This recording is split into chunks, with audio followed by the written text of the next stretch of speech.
ঢাকা নরসিংদীর একটা ঘটনা। একজন মুখলেস রিকশাওয়ালা, তিনি রিকশা চালায়।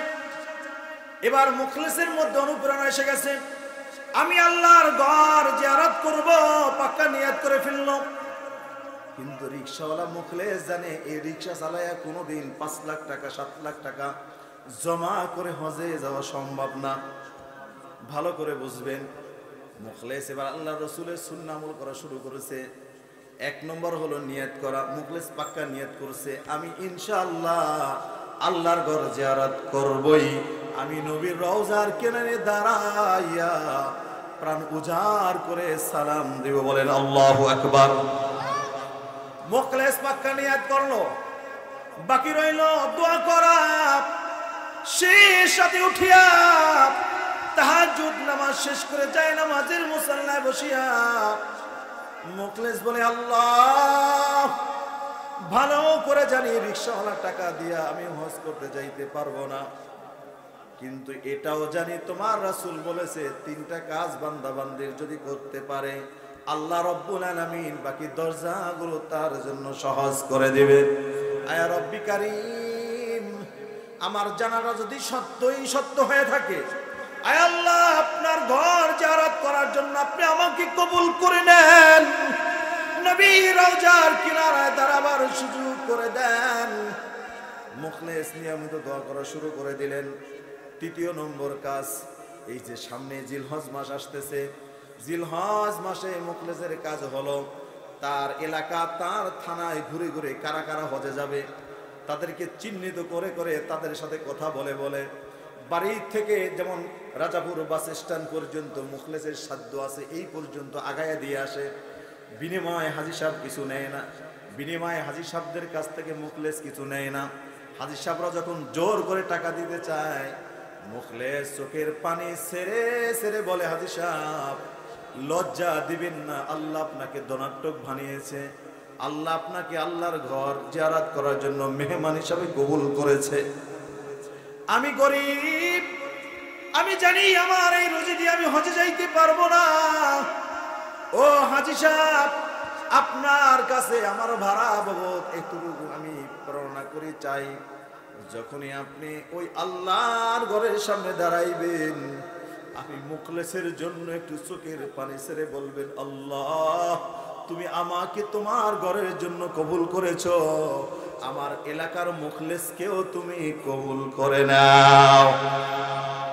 মুখলেসের আমল চলমান চলমান এভাবে করতে করতে আব্দুল্লাহ নামে একজন হাজী সাহেব ন্যায়ভাবে ব্যবসা করত, অন্যায়ের প্রতি তিনি যুক্ত না।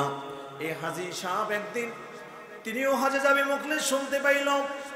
মুখলেস হাজী সাহেবের কাছ থেকে যে ডেট নিল, কবে আপনি হজে যাবেন, কবে আপনার ফ্লাইট। ঠিক নির্ধারিত টাইমে হাজী সাহেবের বাসার সামনে মুখলেস দাঁড়ায় গেল।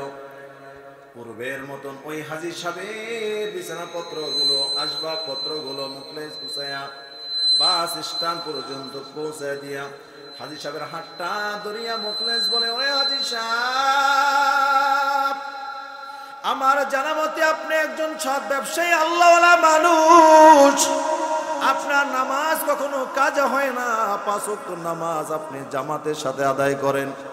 আমার মন বলে আল্লাহর ঘরের সামনে যায় হাত তুললে আপনার হাতটা আল্লাহ কখনো বিফলে দিবে না। বলেন আল্লাহু আকবার। মুখলেস বলতেছে, হাজী সাহেব, একটু প্রাণ ভরে আমি মুখলেসের জন্য দোয়া করেন, আল্লাহ যেন আমাকে কবুল করে। আল্লাহু আকবার। এবার হাজী আব্দুল্লাহ হজে চলে গেল। মুখলেস এবার অপেক্ষা করতেছে কখন আবার হাজী আব্দুল্লাহ ফিরে আসবে। আব্দুল্লাহ আবার ফিরে আসলো বাস স্ট্যান্ড থেকে। আব্দুল্লাহকে মুখলেস তার বাড়ি পর্যন্ত পৌঁছে দিয়েছে। বলেন আল্লাহু আকবার। আরো জোরে বলে আল্লাহু আকবার। হাজী আব্দুল্লাহ বাসার সামনে নামলো। মুখলেসকে বলতেছে, ও মুখলেস, আসো, দামি দামি জায়নামাজ নিয়ে আসছি, দামি দামি আতরগুলো নিয়ে আসছি। হাজী আব্দুল্লাহ বলতেছে, রে মুখলেস, আসো, বাসার মধ্যে ঢুকো। মুখলেস বলে, না আব্দুল্লাহ, আমি আপনার বাসায় এখন ঢুকবো না, আমি কয়েকদিন পরে আসবো। আপনার দামি দামি মেহমান আত্মীয় স্বজনদেরকে আপনি বিদায় দিয়ে দেন। এবার 2-1 দিন পরে মুখলেস আইসা হাজী সাহেবের বাসার সামনে দাঁড়াইল। দেখে এখনো তার আত্মীয় স্বজনরা আসতেছে। মুখলেস দরজার সামনে দাঁড়ায় আছে। ইতিমধ্যে হাজী আব্দুল্লাহর নজরটা গিয়া মুখলেসের দিকে পড়ে গেছে। বলেন আল্লাহু আকবার। আব্দুল্লাহ সাথে সাথে উঠিয়া মুখলেসকে জড়ায়া ধরছে, বুকের মধ্যে জড়ায়া ধরছে, বাসার মধ্যে নিয়ে গেছে। বলে এ মুখলেস, বল তোর কি লাগবে? এবার মুখলেস বলতেছে, হাজী সাহেব, আজকে থেকে আপনি যেদিন থেকে হজ করে আসছেন ওই দিন থেকে আপনার ইচ্ছে অনুযায়ী আপনি হাদিয়া যাকে যা প্রয়োজন তাকে তা দিয়েছেন, কিন্তু আমি মুখলেস আপনি থেকে একটা হাদিয়া আমি চায়া নেব, দেবেন কিনা? বলেন আল্লাহু আকবার। মুখলেসের প্রতি হাজী আব্দুল্লাহ তো দুর্বল, কয় কি লাগবে তুই বল, যা চাবি তাই দিয়ে দেব। বলে না না, আপনার থেকে আমি বেশি কিছু চাই না। মক্কা মদিনায় যেই জুতা পরিধান করে ঘুরছেন রে আব্দুল্লাহ, ওই জুতা জোড়া আপনি আমাকে দিবেন কিনা? বলেন আল্লাহু আকবার। হাজী আব্দুল্লাহ বলতেছেন, মুখলেস, এত দামি দামি জায়নামাজ, টুপি, আতর, এগুলা বাদ দিয়ে তুই জুতা দিয়ে কি করবি? বলে এত কথা শুনতে চাই না, দেবেন কিনা বলেন। হাজী আব্দুল্লাহ জুতা জোড়া দিয়ে দিল। মুখলেস জুতা জোড়া পাওয়ার সাথে সাথে বুকে জড়ায় নিল। বলে আল্লাহু আকবার। আর চিৎকার দিয়ে বাড়ির দিকে দৌড় দিছে। যে স্ত্রী কি একটা জুতা দিয়ে দিল, এই স্ত্রী, আমি রিকশাওয়ালা, তোর জন্য বেশি কিছু করতে পারি নাই, নাও নাও, মক্কা মদিনায় তোমাকে ঘুরাইতে পারি নাই, মক্কা মদিনায় দুলাগুলো আমি তোমার জন্য হাদিয়া নিয়ে এসেছি। আল্লাহু আকবার। দেখতে দেখতে রাত হয়ে গেছে। মুখলেস আর মুখলেসের স্ত্রী দুইজনে দুইটা জোতা বুকের মধ্যে জড়ায়া ফুফায়া ফুফায়া রাত ভর কান্না করতেছে। কান্নার পানিটা যদিও বালিশ ভিজতেছে, খাতা ভিজতেছে, কিন্তু আরশে আজিমে পৌঁছে গেছে। বলেন আল্লাহু আকবার। 3 কারণে একজন রিকশাওয়ালা চোখের পানি আল্লাহর আরশে আজিমে পৌঁছে গেছে। 1 নম্বর কাজ হলো পাক্কা নিয়ত করেছে, 2 নম্বর কাজ হলো দোয়া করতেছে, 3 নম্বর কাজ হলো সাধ্য অনুযায়ী চেষ্টা করতেছে। এদিকে আল্লাহ রাব্বুল আলামিন হাজী আব্দুল্লাহকে স্বপ্ন দেখায়, ওরে আব্দুল্লাহ রে, আমার ঘরে আইসাও এত পরিমাণ ভেঙ্গে কেউ পড়ে নাই, এত পরিমাণ চোখের পানি কেউ জড়ায় নাই। বাংলার জমিনে ওই মুখলেস যেই পরিমাণ পানি আজকে রাত্রে জড়াইছে। বলেন আল্লাহু আকবার। এরে আব্দুল্লাহ, আমি আল্লাহ তোকে ধন সম্পদ কম দেই নাই, তুই যদি মুখলেসের তামান্না পূরণ করতে না পারো, মুখলেসের চোখের পানি বন্ধ না করতে পারো, আমি আল্লাহ আব্দুল্লাহ তোর হজ আমি কবুল করব না। বলেন আল্লাহু আকবার। হাজী আব্দুল্লাহ পাগল পারা হয়ে গেছে। কিরে ব্যাপার, লক্ষ লক্ষ টাকা দিয়ে হজ করে আসলাম, যদি হজ না কবুল না হয় লাভ কি হবে? পেরেশান হয়ে গেছে। দরজা খুললে মুখলেসের বাড়ির দিকে রওনা করেছে। সবাই মাত্র ফজরের আজান দিছে, এখনো পর্যন্ত কত মানুষ ঘুমের মধ্যে আছে। হাজী আব্দুল্লাহ মুখলেসের দরজার সামনে যায় সালাম দিয়া দরজায় করানাঘাত করতেছে। আর শুনতে পাইতেছে বাসার মধ্যে থেকে কি জানি হাউমাউ করে কান্নার আওয়াজ। হাজী আব্দুল্লাহর কণ্ঠ পায়া মুখলেস দরজা খুলে দিছে। হাজী আব্দুল্লাহ গিয়া মুখলেসের পা জড়ায় ধরছে। মুখলেস বলতেছে, আব্দুল্লাহ কি করতেছেন আপনি? তো আপনি আমাকে ধ্বংস করে দিবেন, আপনি একজন হাজী মানুষ, এই হাত দিয়ে আল্লাহর ঘর আপনি জিয়ারত করে এসেছেন, এই হাত আল্লাহর রসুলের রওজা মুবারকে স্পর্শ হয়েছে, এরে আব্দুল্লাহ পা ছেড়ে দেন। হাজী আব্দুল্লাহ বলে, মুখলেস না না, ওয়াদা দাও, যতক্ষণ পর্যন্ত তুমি চোখের পানি না মুছবা ততক্ষণ পর্যন্ত আমি আব্দুল্লাহ তোমার পাও ছাড়বো না। বলেন আল্লাহু আকবার। মুখলেস মুহূর্তের মধ্যে চোখের পানি মুছে ফেলছে। হাজী আব্দুল্লাহ পা ছেড়ে দিছে। মুখলেস বলতেছে, হাজী আব্দুল্লাহ আপনি বাচ্চাদের মতন এই করুণ আচরণ কেন করতেছেন? এবার আব্দুল্লাহ বলতেছে, এর মুখলেস তোর কান্নার জমিনে নাই, আর সাজি পর্যন্ত চলে গেছে। এরে মুখলেস, আমি ওয়াদা দিলাম আল্লাহ যদি আমাকে বাঁচায় রাখে আগামী বছর আমার টাকা দিয়া তোর স্বামী স্ত্রী দুইজনকে আল্লাহর ঘরের মেহমান বানায় দেব। বলেন আল্লাহু আকবার। এবার বুঝে থাকলে বলেন, যদি পাক্কা নিয়ত যদি করতে পারে, যদি আল্লাহর কাছে বলার মতন বলতে পারি, যদি চেষ্টা করার মতন করতে পারে, একজন রিকশাওয়ালাকেও যদি আল্লাহ আল্লাহর ঘর দেখাইতে পারে, আপনাকে আমাকে আল্লাহ কবুল করতে পারে কি পারে না? এর জন্য আসেন এক নম্বরে আমরা তওবা করি। আল্লাহ আজকে দিনেও হয়তোবা আমরা অনেকে এশার নামাজ পড়ি নাই, আল্লাহ আজকে তওবা করলাম, আজকে থেকে আর জীবনে নামাজ ছাড়ব না। আল্লাহ সামনে মাহে রমাদান আসতেছে, আল্লাহ আমি আর রোজা কোনোটাই আমি আল্লাহ রোজা আর ভঙ্গ করব না। যত কষ্ট হোক আল্লাহর কাছে সাহায্য চাইব। মাহে রমাদানে আল্লাহ রাব্বুল আলামিনের রহমতের দরজাগুলো 24টা ঘন্টার জন্য ওপেন করে দেয়। বলেন আল্লাহু আকবার। এই জন্য আল্লাহ রাসূল বলেন, মাহে রমাদানে যেই পরিমাণ কবর আযাব গজব আল্লাহ মাফ করে দেয়, এই পরিমাণ কবর আযাব গজব আর অন্য কোনথায় আল্লাহ মাফ করে না। বলেন আল্লাহু আকবার। মুহতারাম হাজরিন, এর জন্য আমাদেরকে নিয়তের সাথে কাজ করতে হবে। এই যে বৃহস্পতিবার পরশুদিন এই যে জোনপুর চাঁদপুরে আল্লাহর ওলির বড় দরবার, রাত্র 2টায় আমাকে আলোচনায় বসাইছে, রাত্র 3টায় শেষ হয়েছে, রাত্র 4টায় মোনাজাত হয়েছে। তো আলহামদুলিল্লাহ কয়েক হাজার মানুষ হবে। আমার আলোচনার সময় মাঠের 3 ভাগের হয়তো 2 ভাগ ভর্তি ছিল, কিন্তু মোনাজাতের আগে একেবারে কানায় কানায় ভরপুর হয়ে গেছে। আচ্ছা বুঝে থাকলে বলেন, ওইখানে কয়েকটা গরু ছিল, কয়েকটা মহিষ ছিল, ধুমধাম তাবারক হইছে। তাহলে এই মানুষগুলো আলোচনার শুরু থেকে শেষ পর্যন্ত ছিল না, শেষ সময় আরামের ঘুমটাকে হারাম করে দিয়ে সর্বোচ্চ 3 টুকরা গরুর গোশতের দাম হয়তো বা 300 টাকাই হবে, ঠিক কিনা? একটা প্লেট, পুরো পূর্ণ একটা প্লেটের দাম হয়তো বা 1000 টাকাই নিলে হবে। এই 1000 টাকার জন্য পুরো রাত্রর ঘুম হারাম করে দিয়া তাবারকের আশায় বসে আছে। আমাদের মহল্লায় এরকম কিছু মাহফিল আছে না নাই? আমরা কিছু তাবারকের আশেক হইতে পারছি, কিন্তু আল্লাহর আশেক হতে পারি নাই, নবীর আশেক হতে পারি নাই, ঠিক নেবে ঠিক বলেন?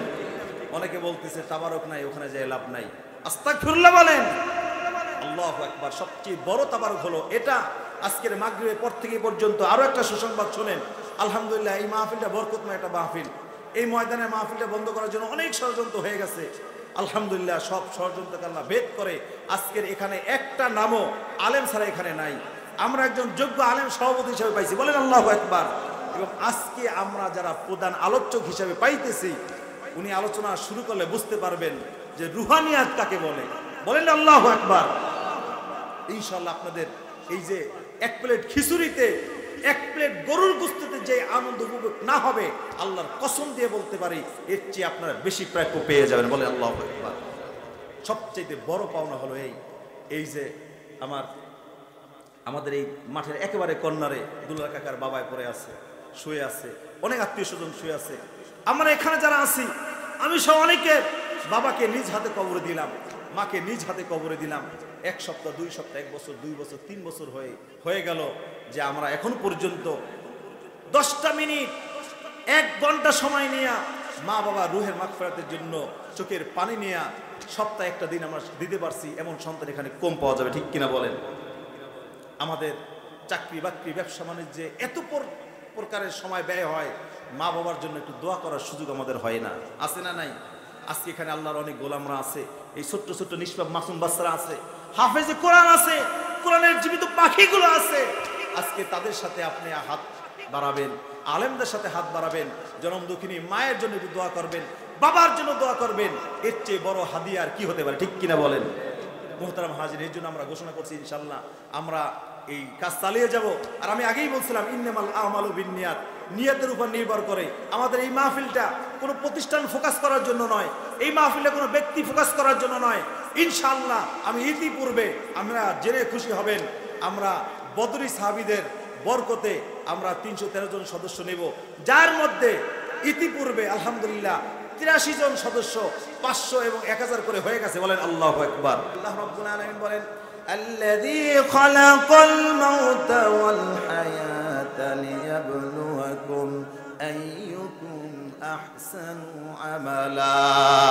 জোরে বলেন আল্লাহু আকবার। একটু ভালো করে বোঝার চেষ্টা করবেন। আল্লাযী খালাকাল মাউত, আল্লাহ রাব্বুল আলামিন বলেন আমি আল্লাহ মৃত্যু সৃষ্টি করেছি, ওয়াল হায়াতা, এরপর হায়াত সৃষ্টি করেছি। ভালো করে বুঝবেন, আমাদের আগে হায়াত না আগে মৃত্যু? বুঝি নাই আমরা আগে দুনিয়ায় আসছি না দুনিয়া আসার আগে আমাদের মৃত্যু হয়ে গেছে? তাহলে আগে হায়াত আল্লাহ আমাদেরকে দিছি কিনা? তাহলে আয়াতে এরকম হওয়ার কথা ছিল, আল্লাযী খলাকাল মাউতা, আল্লাযী খলাকাল হায়াতা ওয়াল মাউতা, আল্লাযী খলাকাল হায়াতা ওয়াল মাউতা। আমি আগে তোমাদেরকে হায়াত দিলাম, এরপর মৃত্যু দিলাম। কিন্তু আল্লাহ উল্টেই বলতেছেন আল্লাযী খলাকাল মাউত, আমি আল্লাহ প্রথম তোমাদেরকে মৃত্যু দিলাম, মৃত্যু সৃষ্টি করলাম।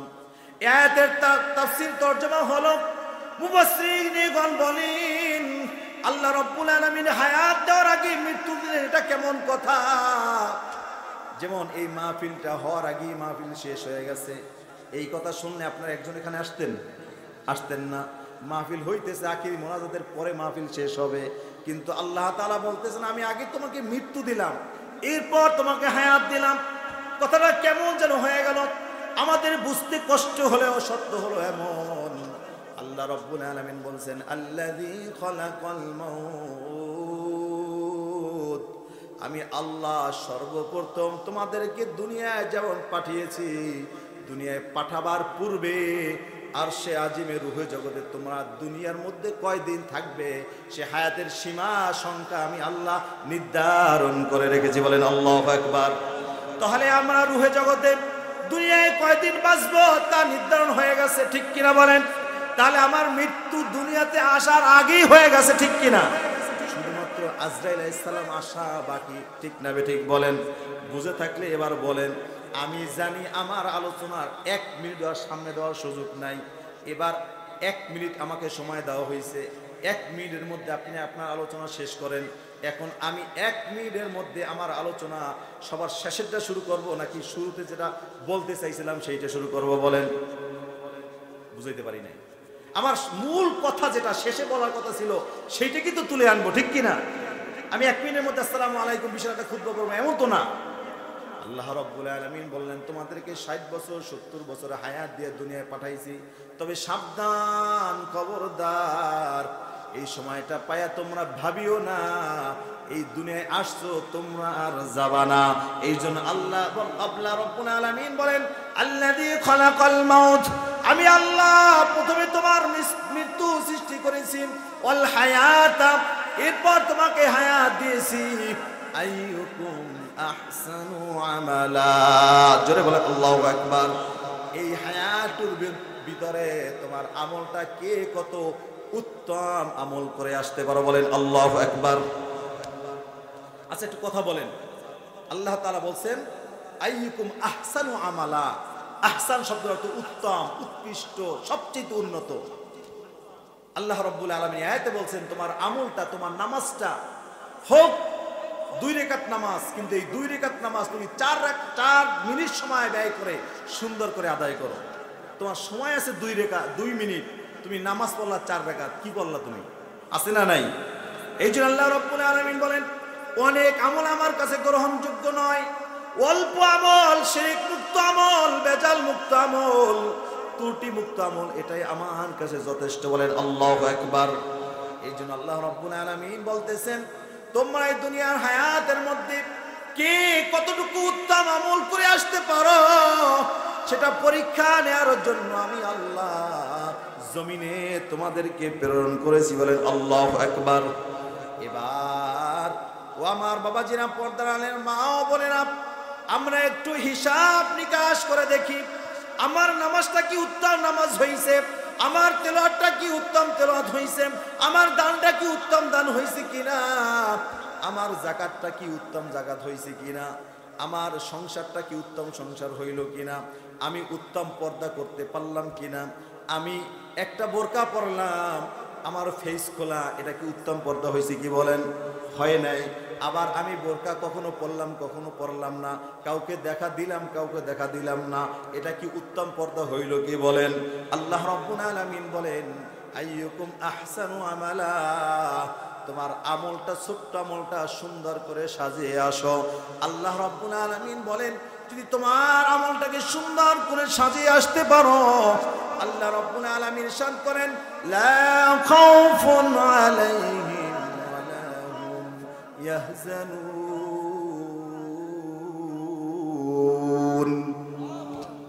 আল্লাহ রাসূল বলে তুহফাতুল মুমিনিনাল মাউত। আল্লাহ রাব্বুল আলামিন বলে তোমার ভয় নাই, তোমার টেনশন নাই। আল্লাহর রাসূল বলে মৃত্যুটা তোমার জন্য উপহার। বলেন আল্লাহু আকবার। আচ্ছা, আলোচনা কি আপনারা বুঝেন? মনোযোগ কি আছে? ওরা অনেকে ভাবতে পারেন আমার তো ছেলে, আমার তো ভাতিজা, আমার তো ভাই, যা কয় কতক্ষণ সপ্তাহ দুই পর্দা মেহমান আসুক, এরকমটা না হয়, ঠিক কিনা? তা আল্লাহ তাআলা কি বলতেছেন যে তোমার এই গাঠিগুলো কোনো ভয় নাই, কোনো টেনশন নাই, কোনো চিন্তা নাই। আর আল্লাহ রাসূল বলেন তুহফাতুল মুমিনিনাল মাউত, এমন একটা অবস্থান করে ফেলছো, তোমার নামাজটা উত্তম নামাজ হয়ে গেছে, তোমার রোজাটা উত্তম রোজা হয়ে গেছে, তোমার পর্দাটা উত্তম পর্দা হয়ে গেছে, তোমার যাকাতটা উত্তম যাকাত হয়ে গেছে। এমন সময় মালাকুল মউত তোমার কাছে আসা মানে তোমাকে দুনিয়ার সর্বোত্তম পুরস্কার দেওয়া। বলেন আল্লাহু আকবার। কারণ হলো গিয়া আপনার নামাজটা স্বয়ং সম্পূর্ণ হয়ে গেছে, মালাকুল মউত আপনার শিয়রের কাছে হাজির হয়ে গেছে। আল্লাহ রাসূল বলেন এই মালাকুল মউত একা আসবে না, একা আসবে না, জান্নাত থেকে ৭০,০০০ ফেরেশতারা নিয়ে আসবে। বলেন আল্লাহু আকবার। এক একজন ফেরেশতার হাতে এক একটা ফটক থাকবে। কি থাকবে বলেন? আচ্ছা, আমি যদি বলি এই কাগজটার একটা পৃষ্ঠে হযরত আবু বকরের ছবি আছে, এটা আমি এক পলকের জন্য দেখাবো, কিন্তু কখন দেখাবো সেটা বলবো না, আমি আলোচনা ফাঁকে একটু দেখাবো, আবার সাথে সাথে আমি আবার এটা লুকিয়ে নিব। এই কথাটা বলা মাত্র শুরু থেকে শেষ পর্যন্ত আপনার দুনিয়া যা হয় হয়ে যাও, আপনার নজরটা আমার দিক থাকবে কি থাকবে না? আকাশনে এক সেকেন্ডের জন্য দিক যাবে? যাবে না। কারণ আবু বকরকে জীবনে আর কেউ দেখতে পারে না, পারবেও না, ঠিক কিনা? আমি যদি এক নজর দেখতে পারি আমি সৌভাগ্যবান। তো ওই মালাকুল মউত ৭০,০০০ রহমতের ফেরেশতা নিয়ে আসবে। এক একজন ফেরেশতার হাতে জান্নাতের এক একটা বর্ণনা থাকবে, চিত্র থাকবে। ওই মালাকুল মউত ওই মুমিনের সামনে যখন হাজির হয়ে যাবে, চতুর্পাশ থেকে ফেরেশতারা দাঁড়ায় যাবে, আর এক একজনে বলবে ও আল্লাহর মাহবুব বান্দা, দেখো দেখো তোমার জন্য আল্লাহ জান্নাতের মধ্যে কি নেয়ামত রাখছে।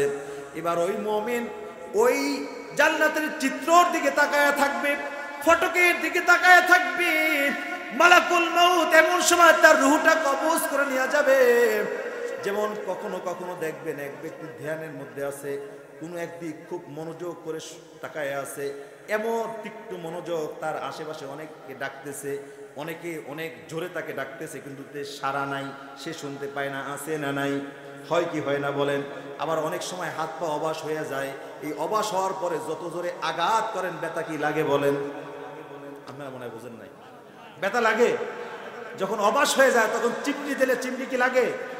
এইটা যেমন সত্য, বিজ্ঞান যেন তাদের মাথায় থিওরিমে মিলবে না, ঠিক সেম ওই মালাকুল মউত যখন হাজির হবে আর ওই মোমেন্ট যখন জান্নাতের ফটক দেখতে থাকবে, মালাকুল মউত তখন তাকে তার রূহটা কবজ করবে, সে বুঝতেই পারবে না।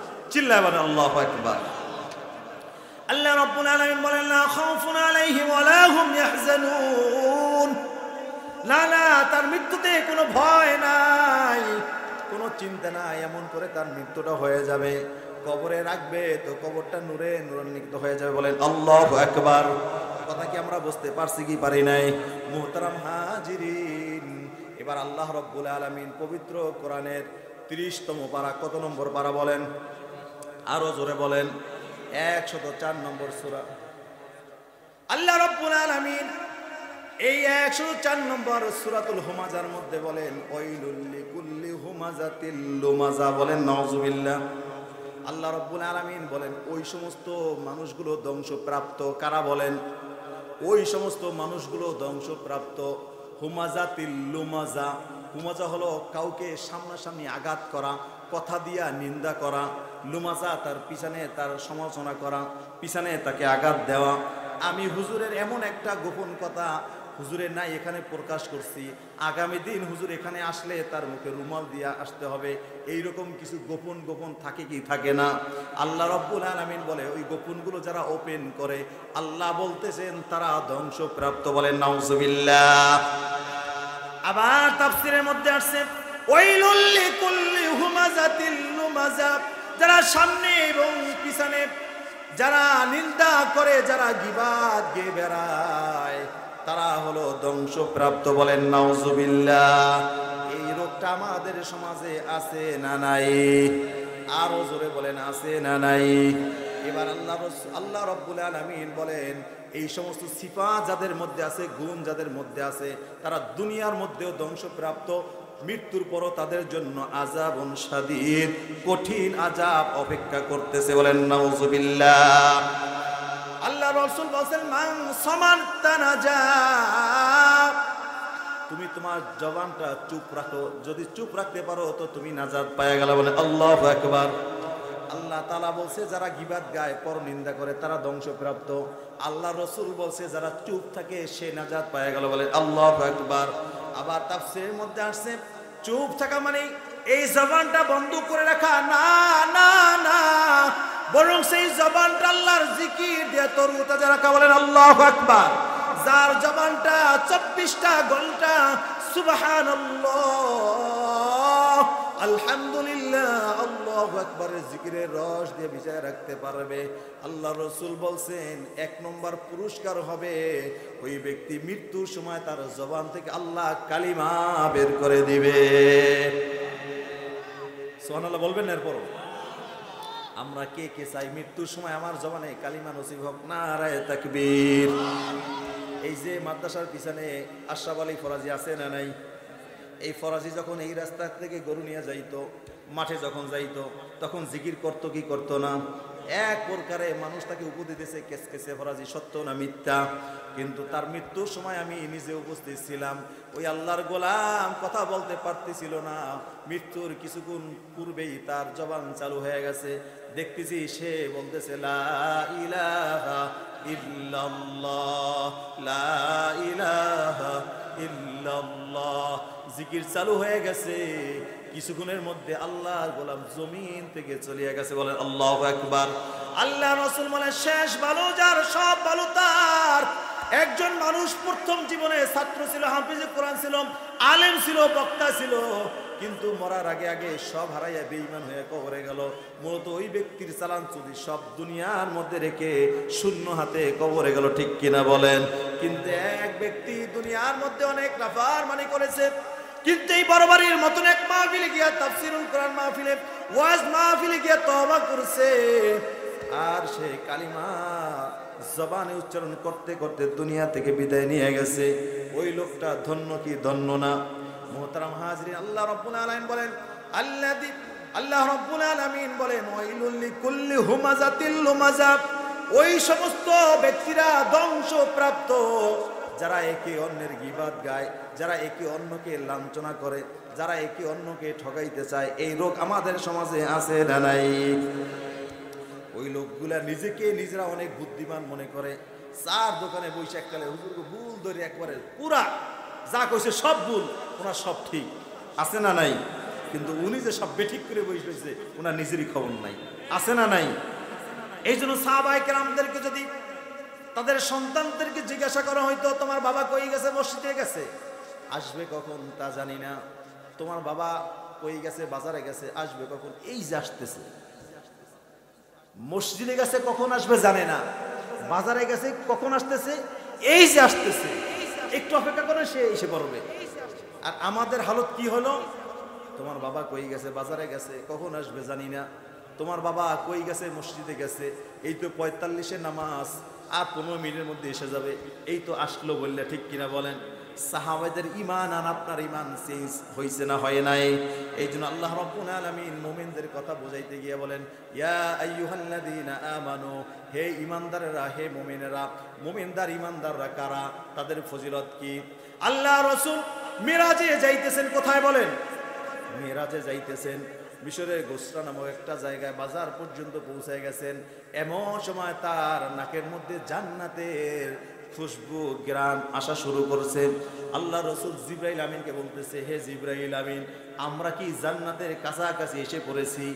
জিবরাইল আমিন বলতেছে, ইয়া রাসূলুল্লাহ, ইয়া হাবিবাল্লাহ, না না না, এখন আমরা জমিনের মধ্যে বিচরণ করতেছি। চিল্লায় বলেন আল্লাহু আকবার। আল্লাহ রাসূল বলতেছে, হে জিবরাইল, আমি যে জান্নাতের গ্রাম পাইতেছি, এবার জিবরাইল আমিন বলে, ইয়া রাসূলুল্লাহ, ইয়া হাবিবাল্লাহ, আমরা যে জমিন থেকে যাইতেছি এই জমিনের মধ্যে আল্লাহর এক বান্দি আর তার কয়েক বান্দা শুয়ে আছে। বলেন আল্লাহু আকবার। আল্লাহ রসুল রহস্য জানতে চাইলেন, ও জিবরাইল, দুনিয়ার মধ্যে জান্নাতের ঘেরান এটা কেমন করে সম্ভব? এবার বলতেছে, ইয়া রাসূলুল্লাহ, ইয়া হাবিবাল্লাহ, ফিরাউনের মেয়ের একজন চাকরানী ছিল মাশেতা। কি নাম বলেন? মাশেতা। তার কাজ ছিল ফিরাউনের মেয়ের যত্ন নিত, তাকে গোসল করায় দিত, তার চুল আশ্রয় দিত। হঠাৎ করে তার চিরুনিটা পড়ে গেছে। মাশেতা তখন আল্লাহর উপরে ঈমান এনেছে। তিনি বলে ফেলছেন, ইন্না লিল্লাহ। বিপদের সময় মুসলমানরা এই বাক্যটা বলে কি বলে না? আল্লাহর সাহায্য চায় কি চায় না? মাশেতার কথাটা ফিরাউনের মায়ের কান পর্যন্ত চলে গেছে। বলে, তুমি এই কথাটাই কি বোঝাইতে চাইলা? বলে, না না, আমি তো তোমার বাবাকে রব মানি না। তখন ফেরাউনকে পুরা ভবনে তাকে দুনিয়ার সবাই রব মানে। বলে, সবাই মানলেও আমি তো মানতে পারি না। বলে, আমি এমন এক রবের নাম নিয়েছি যিনি আমারও রব, তোমারও রব, তোমার বাবারও রব। বলেন আল্লাহু আকবার। কাটা গায়ে লবণ লাগলে আরাম লাগে না? অনেক আরাম লাগে। ফেরাউনের মেয়ে তো ওই কাটা গায়ে লবণের মতন চিনকি দিয়ে উঠছে, সাথে সাথে বাবার কাছে চলে গেছে। এরে বাবা, শুনছ, তোমার টাকা দিয়ে তার সংসার চলে, আমার চাকরানি সে নাকি তোমাকে রব হিসাবে মানে না। বলে, কি বলো? হ্যাঁ। তাকে গ্রেফতার করা হলো, ফেরাউনের কাছে হাজির করা হলো। এবার মাশেতাকে বলতেছে, মাশেতা, তুমি নাকি আমার উপরে ঈমান আনো নাই? তুমি নাকি তোমার কোন রবের উপরে ঈমান এনেছো? ফিরাউনের সামনে বৈশা মাশেতা বলতেছে, আমি এমন এক রবের উপরে ঈমান এনেছি যিনি আমারও রব, আপনারও রব। বলেন নারায়ে তাকবীর। এই মাশেতা এক প্রকারের তার 3 সন্তান নিয়ে ফিরাউনের সামনে তার জীবন বিলীন করছে, উত্তপ্ত তৈলের মধ্যে বিলীন হয়ে গেছে, কিন্তু আল্লাহর উপর থেকে ঈমান ছাড়ে নাই। ফিরাউনের তার কর্তৃত্ব সে মেনে নেয়। বলে আল্লাহু আকবার। এমনও কিছু ইমানদার মুসলমান জমিনে আছে না নাই? আরে তাদের জন্যই তো আমরা এই জমিনে বেঁচে আছি। হ্যাঁ, আমরা যেই পরিমাণ গুনাহ করি কিয়ামত আর আগেই হয়ে যেত, ঠিক না বেঠিক? আল্লাহ রাব্বুল আলামিন এই মাশেতার মতন ইমানদার হওয়ার তৌফিক দান করে। বলেন আমিন।